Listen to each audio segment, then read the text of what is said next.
Hello and welcome to another one of my videos. In today's video I'm going to be going through half of a collection, or part of a collection should I say, in terms of monetary value. It's more than half, it's probably 2/3. In terms of amount, it's probably less than half. Now, I've been in talks with a gentleman, so he sent me an email. Originally he was sent my way via someone I deal with. I had a 1989 quintuple BU that he was interested in. Then it went a bit quiet and he was like, oh, I've got a collection I want to sell, and it's taken maybe a couple of weeks to sort out for various reasons. He's got a lot going on his end, and that's fair enough. Let's get into the coins. So I'm going to show you the gold today. There was 8/4 sovereigns, nice coins. They don't command the premium they used to. I did say this when I purchased. I used to pay spot +5 on these. I've dropped that down to spot +2.5 a coin. So I'm going to be listing these at 100, which will put it at what, £10 a coin minus postage.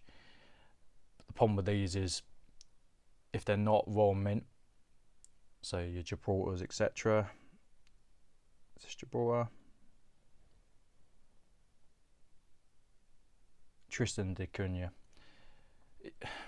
If they're not official raw mint, they can be tricky to move.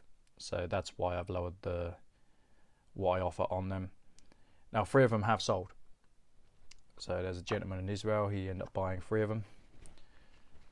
I don't know how long I'll be sitting on to the others. 100 a coin, or 100 posted a coin. We shall see. I don't expect them to go, I don't expect them to fly anyway. So there's a few coins.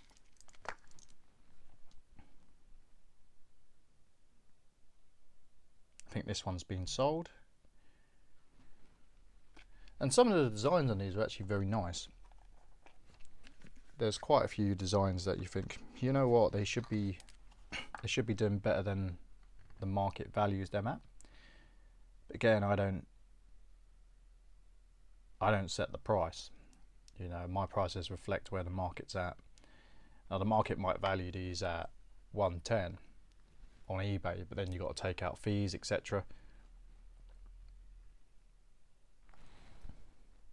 So that's number 4. Okay, that I'll leave that to later. There was one that came kind of loose. I put it in a bag. It came in like a cardboard cutout. Churchill. Who doesn't like Churchill? Great historical figure. Wasn't a very nice man, but he got the job done.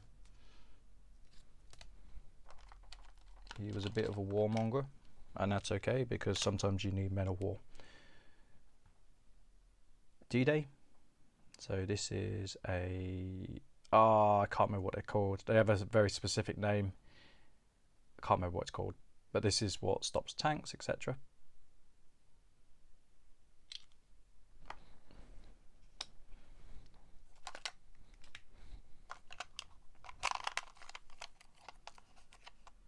I think that's it. So there's what, 6? Yep, 7. I think this one's been sold. I need to double check. The gentleman did want 3. I know this one hasn't been sold. I think I'll be sitting on this one a long time.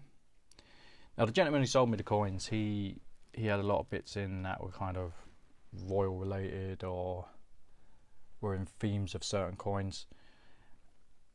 He was more of a collector. He had a very interesting backstory, in a sense. He started out collecting Titanic memorabilia, which I find fascinating. It's not for me, but I love my coins. But anything like a niche like that I find really fascinating, to be honest. He had 2 of these. So you would have seen, I'm pretty sure I had these in the past, but I didn't sell them to this gentleman.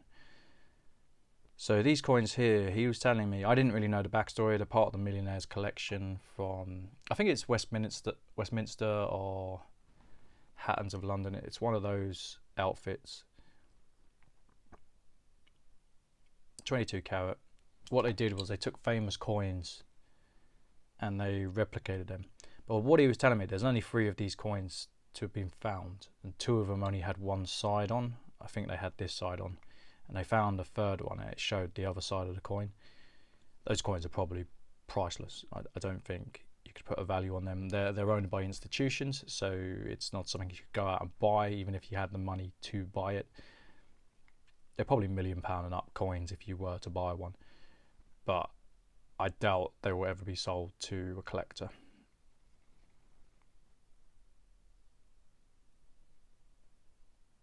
So the gentleman went out and bought 5 of these replicas.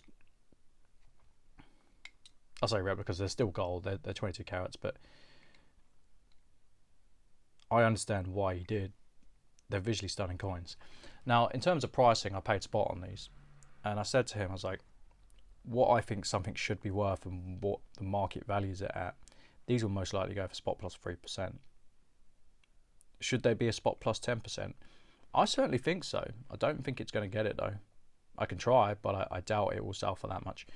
The reason being, people are not really big into replica coins. You've got to find a proper collector, and then you've got to find someone who really likes the design. What tends to happen is it tends to drop down to where the spot price is plus a few percentage points, which that just is what it is. Now, should it be worth spot plus 10? Personally, I think so. Great design, small gold, limited mintage, although not from a strong mint, but it is what it is. Then we get into the other stuff, so I'll leave those 2 to last. I got a 20th Panda. Now this I offered him spot plus 10. When I got it in hand, I retracted that offer, and I'll show you why. I ended up paying spot for this. Usually I would never pay spot on pandas. Pandas, they've got a strong following, people will pay more money. You see it? It's got test marks. I don't know if you can see it on the light. There we go. 1, 2. It's a real shame. Is there still a premium on this? Yes, there is. I'm not going to dispute that. There's going to be people like purists who say, oh no, as soon as it's got test marks on it, it reverts back to spot, and that's that. And that just isn't true. It isn't. Both from a professional point of view and also from my own personal experience, it doesn't work that way. What will happen is the price will go anywhere between spot to what the actual collector's value is. It's about finding a buyer on the spectrum. Now, I'd usually sell something like this for 95. My initial offer was 85. Is it worth 90? Would someone pay 90 for it? I think they would. I don't know for sure, but the reason I lowered my offer was because if it doesn't come in, I have to drop the price. And that's just the way it is, I guess. He then offered me a baby Brit, 10th Brit. I pay spot plus 5 on these all day. Not a problem. You know, I usually chuck 750 on it, and it goes pretty easily. There was a 1 gram coin. I've actually had this coin in the past. Again, not from this gentleman. I didn't sell it to this gentleman.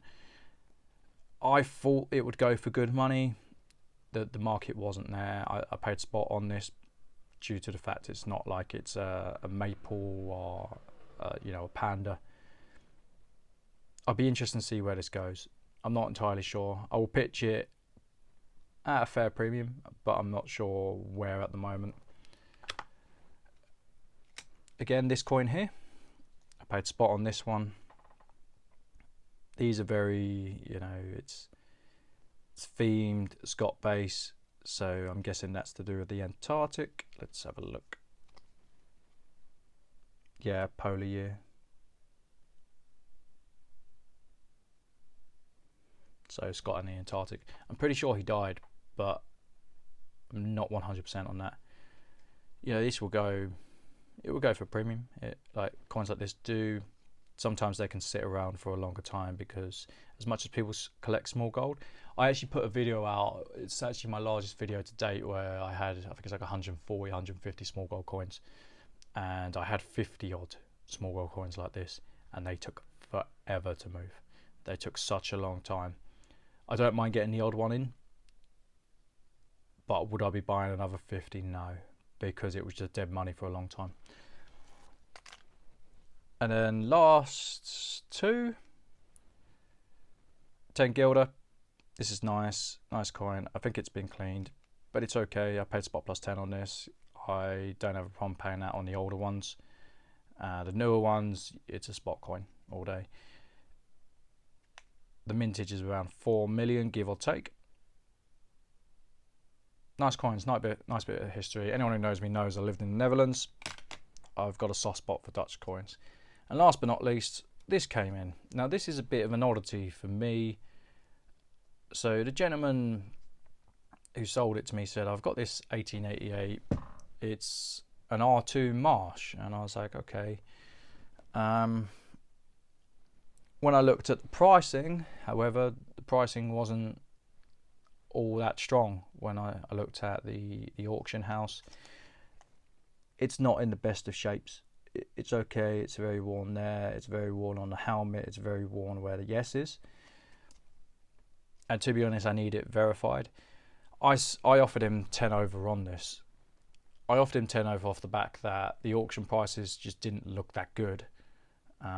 It could be the case that yes, it's an R2, but because it's kind of a subcategory, the price hasn't really reflected the rarity of the coin. I don't really like to gamble on this type of stuff. Now, could I have come in with a stronger offer? Yes. But I think I'll be sitting on this for a while if I want to sell it as an R2. I need to have it verified anyway. It was a bit out of my comfort zone. But I offered 10 over. The gentleman accepted. Will I make a killing on it? I don't think so. I genuinely don't think so. Will I make £20 on it? Maybe, but I might be sitting on it for a long time. I might just keep it. It's coins like this, you know, I've got no problem putting them to one side and forgetting about them for a while. Will I grade it? I don't know. It's rare, but it's not great. Anyway, that's the gold lot today. I will be putting up a video on the silver lot. I probably won't go through the pricing on the silver lot because there's a lot of it and I can't really remember it all off the top of my head. I hope you've enjoyed the coins, and I'll see you on the next one.